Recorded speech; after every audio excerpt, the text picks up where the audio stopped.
Hello everyone, কি অবস্থা?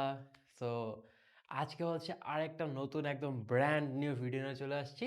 How not to get full marks in email writing. Okay, so email writing জিনিসটা কিন্তু অনেক কমপ্লিকেটেড অ্যান্ড এখানে কিন্তু অনেক রুলস, অনেক স্ট্রাকচার ফলো করতে হয়। সো এখানে কিন্তু ফুল মার্কস না পাওয়াটা অনেক ইজি। ওকে, এটা চিন্তা করো না, এটা অনেক ইজি আছে এখানে ফুল মার্কস না পাওয়া। So the first mistake you can do, layout একদম দিবাই না। কিসের লেআউট? স্টার্টই করবো মনে করো হ্যালো আসসালামু আলাইকুম দিয়ে, মনে করো একদম নাম্বার লেআউটের কোনো দরকার আছে? আর তোমার যদি ফুল মার্কস দরকার হয় তাহলে কী করতে হবে, সুন্দর করে লেআউট, একটা লেআউট দিতে হবে যে ফ্রম, টু, তারপর হচ্ছে সেন্ট, তারপর হচ্ছে কি সাবজেক্ট। তুমি যদি সুন্দর করে একটা লেআউট দাও তাহলে কি তোমার ফ্যাকাল্টি বা তোমার যে ইনভিজিলেটর যে খাতাটা কাট চেক করবে, সরি, যে খাতা চেক করবে সে কি তোমার সুন্দর করে তোমার মার্কসটা দিতে পারবে। দেন সেকেন্ড ভুল, এমন ইমেল লিখবা যেটা একদম ইমেল যাত্রার মধ্যে পড়ে না। যেমন লিখবা হচ্ছে imkingkhan.com, এটা কি ইমেল? এটা করবা। আর যদি এটা না চাও তাহলে কি সুন্দর একটা ইমেল দিয়ে আসবা। দেন ৩ নম্বর ভুল, সাবজেক্ট লাইনের কোনো দরকারই নেই। কিসের সাবজেক্ট লাইন? সাবজেক্ট লাইন লিখবা হ্যালো। যে পড়বে কষ্ট করে মাঝখানে পরে বুঝতে হবে যে ওখানে কি বলতেছো তুমি। এত কি সময় আছে যে আমি আরেকজনের সুবিধার জন্য একদম কোথাও কষ্ট করব? দরকার নাই তো। সাবজেক্ট লাইন কি লিখবা? সাবজেক্ট লাইন লিখবা হ্যালো। আর তোমার যদি ফুল নাম্বার দরকার তাহলে কি লিখবা? তোমার সাবজেক্ট লাইনটা হবে একদম ক্লিয়ার।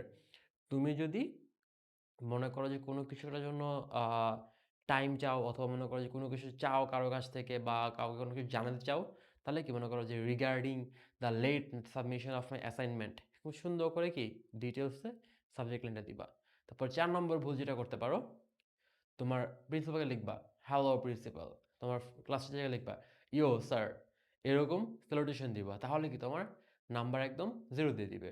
আর তোমার যদি ফুল নাম্বার দরকার তাহলে কি সব্বাইকে একদম প্রপারলি, যেমন হচ্ছে যে রেসপেক্টেড স্যার, রেসপেক্টেড ম্যাডাম, অথবা ডিয়ার স্যার, ডিয়ার ম্যাডাম, এভাবে লিখতে পারো।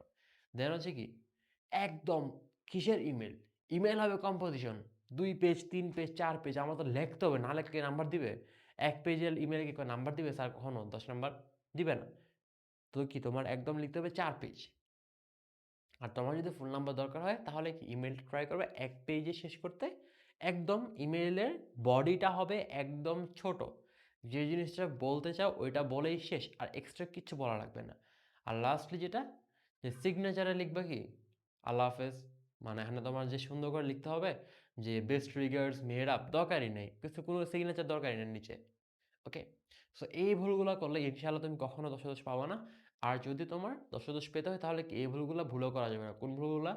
যে স্ট্রাকচার দিতে হবে প্রপারলি। তারপর কি ইমেইলটা একটু বুঝে শুনে দেওয়া লাগবে। তারপর সাবজেক্টটা সুন্দর মতো দেওয়া লাগবে। প্রপার স্যালুটেশন লাগবে। বডি খুব বেশি বড় করা যাবে না। লাস্টে কি প্রপার এন্ডিং দেওয়া লাগবে। ওকে? সো এগুলা মেইনটেইন করবা।